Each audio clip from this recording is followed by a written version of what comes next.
So, iluluto naman natin ngayon yung traditional na pagluluto ng adobo. Ayan. So, pag nag-golden brown na, lagyan natin ng ating sibuyas.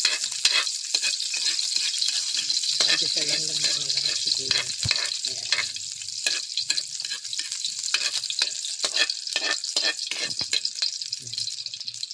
So, kapag luto na,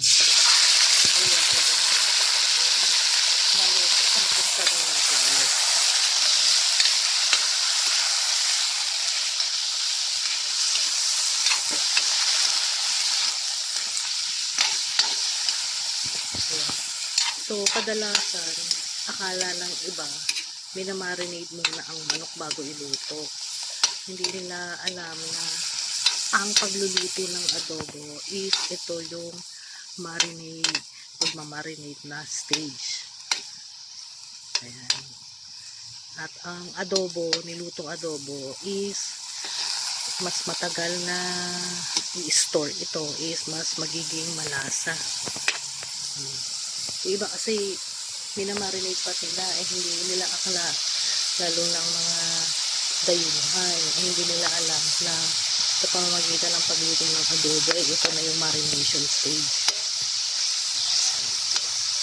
Bantayin lang natin at maluto ng kaunti ang ating manok. So, lagyan na rin natin ng toyo. Traditionally, hindi naman tayo nagsusukat. Kadalasan sa atin yung pacham eh. Yan, so sweet. Lagay lang. Yan, haluin natin ng kaunti.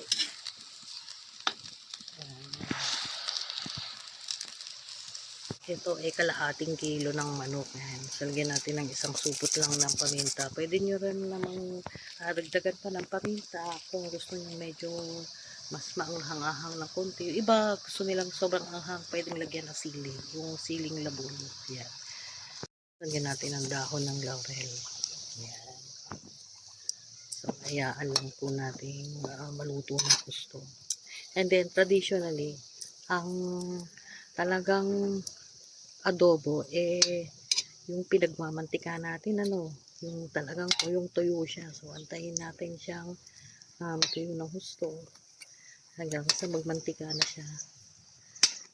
Ayan. So, ating halu-haluin din time to time. Ayan. And then, takpan natin. Ito yung mantika, ito yung despat. So, ito yung tamang adobo. Nagmamantika na siya. Sarap. Ayan. Transfer natin sa ating lalagyan. So, ayan, saan yung mantika, oh. Ayan, so yun yung best part. Ang masarap dito, lamig ka. Dito mo na